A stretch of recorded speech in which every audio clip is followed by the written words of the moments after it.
Hello and welcome back to a series of lectures related to botany, where today we'll be discussing the complete life cycle of an important freshwater green algae, that is Volvox. The Volvox is rated as the best known chlorophytian member, where its life as well as its dependence is controlled by freshwater, and within this freshwater it has a preference for those areas where the nutrient content of the habitat or the water is better, and where it has not to face competition in order to absorb water as well as the nutrients. These Volvox are usually seen in the form of a complex colony referred to as cenobium, and in the life cycle as a whole, every cell of a cenobium plays a collaborative activity to facilitate completion of life cycle as well as absorbing, using and excreting whatever it is producing as a waste or a byproduct. This Volvox is classified as a member of plant kingdom, that is Plantae, phylum Chlorophyta, class Chlorophyceae, order Volvocales, and family Volvocaceae. This plant or this algae has been seen to prefer those habitats where during the summer months the temperature is warmer and water remains consistently fresh. This in turn affects not only its survival pattern but also facilitates its improvement in density and diversity of the populations as well as of the community in which it is constructing or creating a part. Generally, it has been seen that wherever Volvox is seen growing as an independent population, its colors as well as its density and diversity induces modifications in the water color or water transparency, which is sometimes preferred in improving the ornamental value of the water bodies created within gardens and parks. It has been seen that if the habitat becomes contaminated, the density and diversity of the Volvox is getting tampered with, where their number, their structural characters as well as their morphological features are getting altered. Now, under morphological features, Volvox is usually classified as a colony.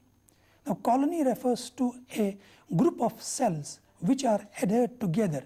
either due to the presence of certain media or where they cooperate and collaborate with each other to facilitate the assemblage of large number of cells together to create one colony. Now, in case of the Volvox, the average number of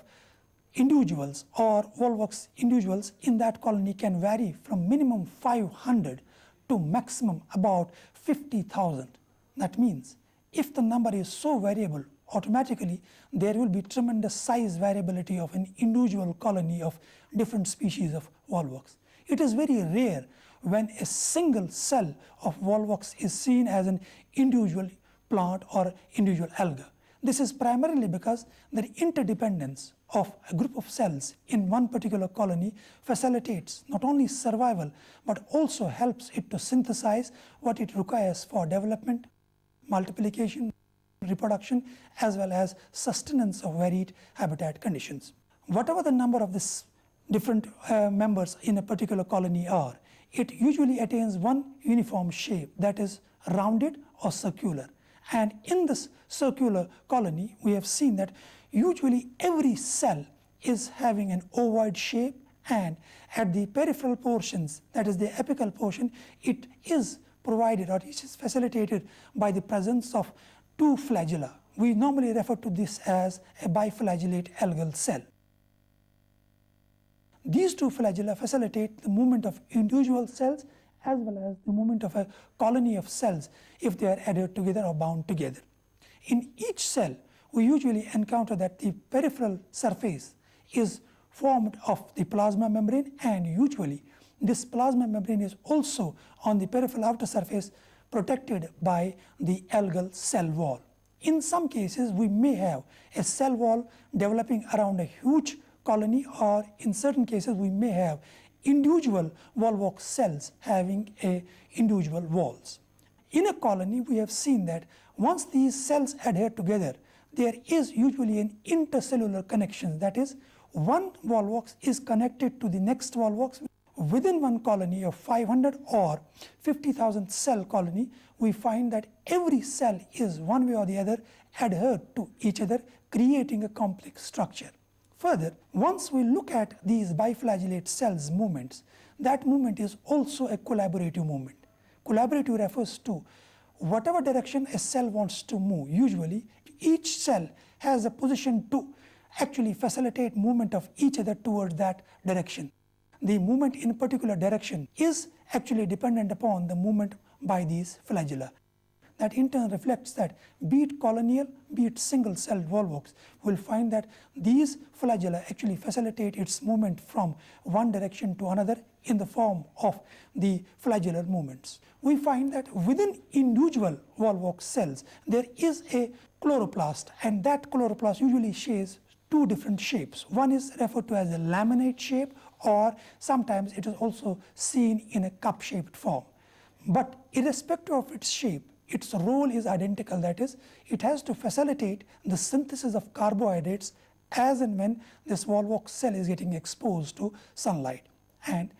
in addition to this chloroplast, within each cell of this Volvox colony, we find that there is a single nucleus located towards one particular portion, preferring the basal part of the flagella. That means the flagella actually facilitate the normal maintenance of the nucleus, wherein whatever direction the nucleus directs the cell to move in, or whatever direction the nucleus facilitates the movement of the cell, the flagella will get or derive its direction from the nucleus itself. That is, nuclear manipulation is facilitating the movement of not only cell, but sometimes of the whole colony as desired or as directed by the nucleus itself. And in every Volvox cell, we also find that there is an eye spot,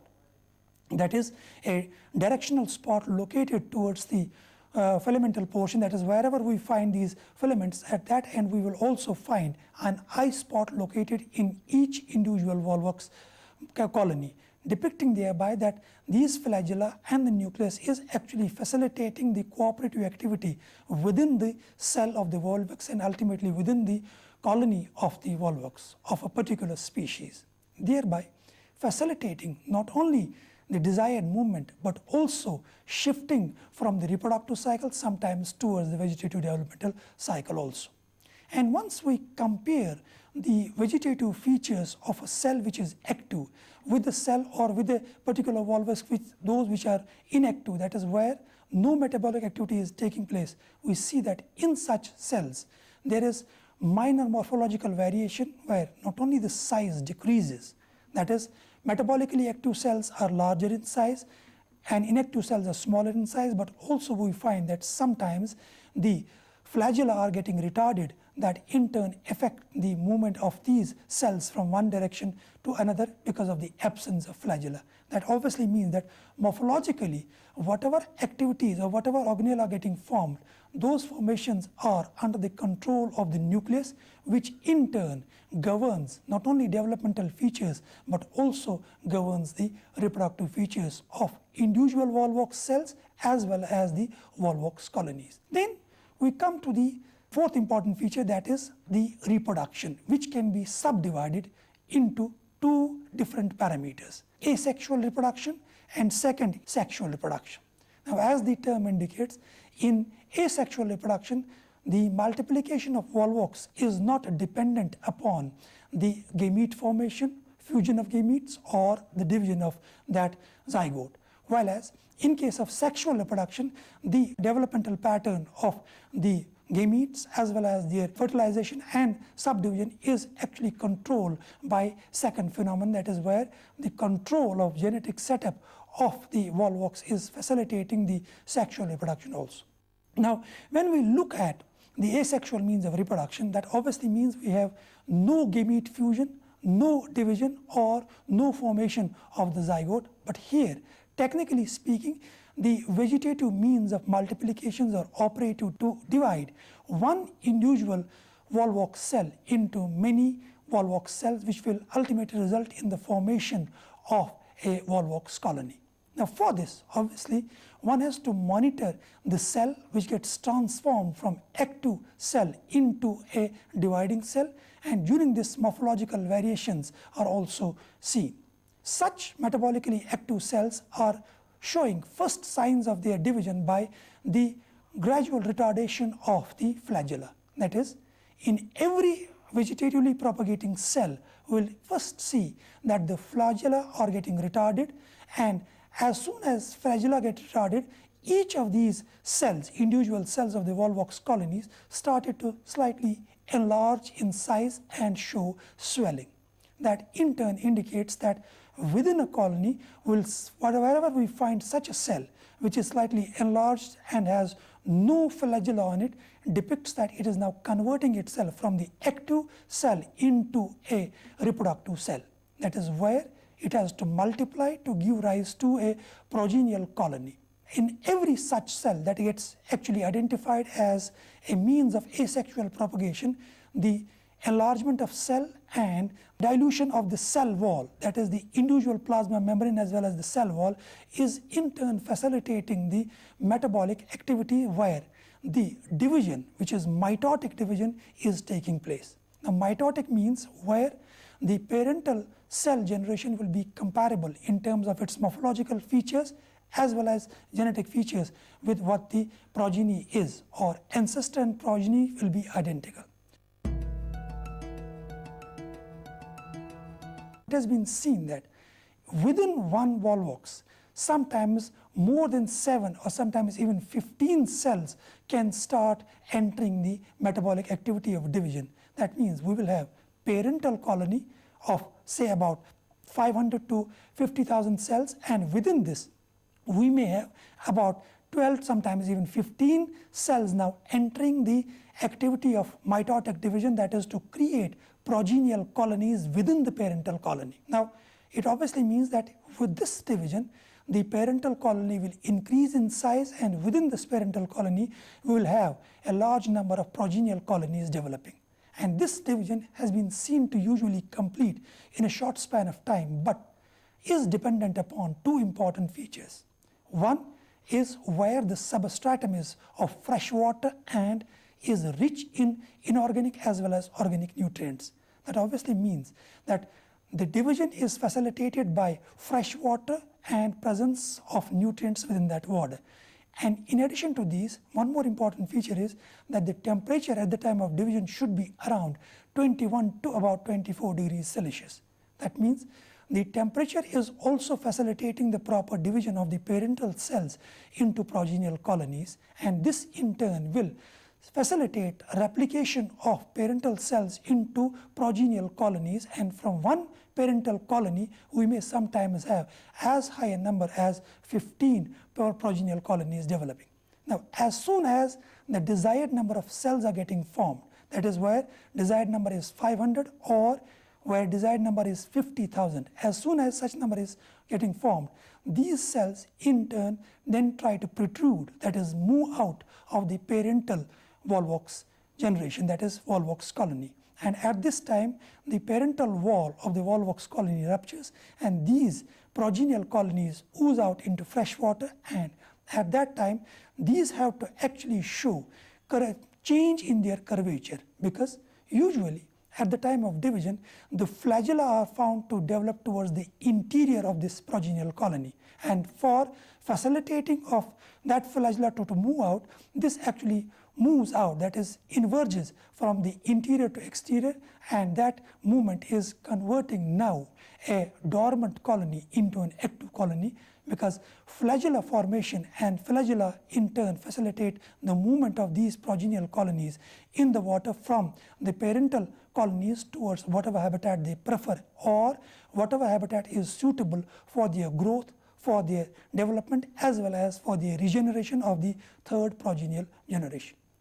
Now, in this case, obviously we find that the formation of progenial colonies is facilitated by the creation of these dividing cells, which are referred to as gonidia. That is, those cells which actually get enlarged within a colony, subsequently undergo the mitotic division, and ultimately result in the formation of a new colony, which in terms of morphological features, number of cells, as well as the active components of the cells in that colony is at par with the parental generation or the parental Volvox. This completes the asexual means of reproduction. Then the next part is the sexual means of reproduction. That is where The reproduction takes place through first the formation of the gametes and subsequently the fusion of these gametes, formation of a zygote. This zygote undergoing meiotic division, forming the haploid cells, which will in turn give rise to the progenial Volvox colonies. That in turn means that in a sexually multiplying Volvox, we must have initiation which results in the formation of two types of gametes, that is the male gamete and the female gamete, and these in turn will fuse, that is referred to as fertilization, and after fertilization they will also reduce, that is referred to as meiosis, and after meiosis give rise to the progenial generation. In case of Volvox, the sexual reproduction is oogamous, that is where we have usually two types of gametes being formed. One is referred to as male gamete or sperm, and second is referred to as female gamete or the egg cell, which in turn has to fuse to give rise to zygote, and this zygote has to undergo the meiotic division. Now, usually we find that sometimes in certain Volvox we have a monoecious nature, that is where within the same colony both the male as well as the female types of gametes will be formed, and then within the same Volvox colony the gametes will be fusing, giving rise to zygote, which will result in the progenial colonies. But in some cases we may have dioecious Volvox, that is where some of the colonies will be only male colonies, some of the colonies will only be female colonies, resulting in the formation of male gametes in one colony and female gametes in another colony, where these have to be dispersed, and during dispersion they have to flow through fresh water and then fuse to result in the formation of a zygote, and then zygote has to produce the progenial colony through the meiotic division. Irrespective of what the mechanism is, whether that is monoecious or dioecious, that is where the fusion is within the colony or outside the colony, once the zygote is getting formed, it has been seen that this zygote initially enlarges in size. That is where the fusion of the sperm cell and the egg cell is enforcing the zygote, that is the diploid progeny, to actually enlarge in size, and during its enlargement it is able to actually synthesize whatever will facilitate the subsequent development, division, both mitotic as well as meiotic, to result in the formation of the progenial colony. Under normal habitat conditions, a zygote can remain dormant for about 2, sometimes about 5 hours. But if the habitat is not suitable, it has been seen that sometimes the zygote remains dormant for about 24 and sometimes even 72 hours. That is, the zygote is itself able to assess what suitable conditions will facilitate not only its division but also development of the progenial colony of the Volvox. Now, as soon as suitable conditions are seen or observed by the zygote itself, it undergoes first the meiotic division, that is where the diploid chromosome number is reduced to haploid chromosome number, and after the haploid progenies are created, each haploid generation in turn multiplies almost in the same way as we have seen in case of vegetative propagation, and gives rise to the progenial colonies, which are comparable in terms of morphological features, in terms of the number of the individual Volvox within a colony, at par with what the parental colony was. That means, irrespective of the means of propagation used, whether it is asexual or it is sexual, the parental colony is comparable to the progenial colonies, but this actually is governed by whatever genetic inheritance are owned by both male and female gametes, as well as those cells which show signs of vegetative multiplication, depicting thereby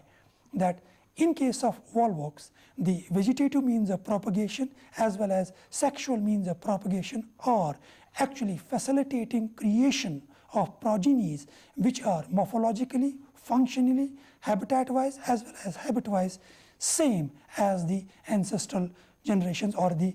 ancestral parental generations are like. It means that in Volvox, whatever parameters are operative in life cycle that have been actually implanted in that particular alga by not only the habitat conditions but also whatever it has inherited from the genetic material that it has owned from its own parental generation. It means that Volvox life cycle is an important example of how primitive plant generations converted themselves from individuals initially to colonies, and from colonies to multiple colonies, and this multiple colony development does not in any way affect whatever the parental individual or parental colony has inherited from the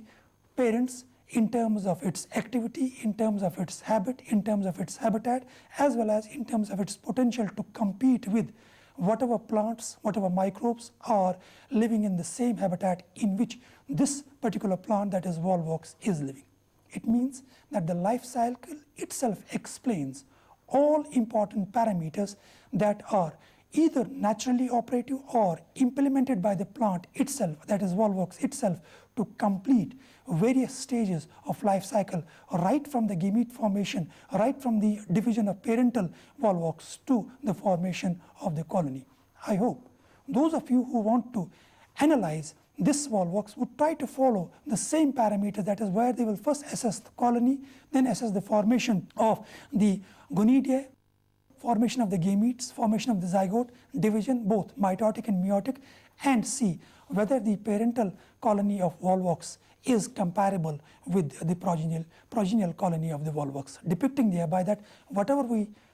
read or whatever we study is at par with what is naturally operative in this particular alga, that is Volvox, in the habitats in which it has a preference to go. And I hope that also in future, if you want to analyze this, you can monitor its developmental pattern in freshwater bodies, where it is very easy to not only extract it but also regularly see how variation in the density and diversity of this Volvox is. My only suggestion is that do not try to alter the habitat condition by addition of those materials who have a direct negative impact on the life cycle, both vegetative means as well as sexual means of propagation of Volvox. And in future, I hope that you will try to see what one can do to facilitate proper development, proper multiplication of this Volvox in those habitats where its color is inducing greenness to the water habitats. Thank you.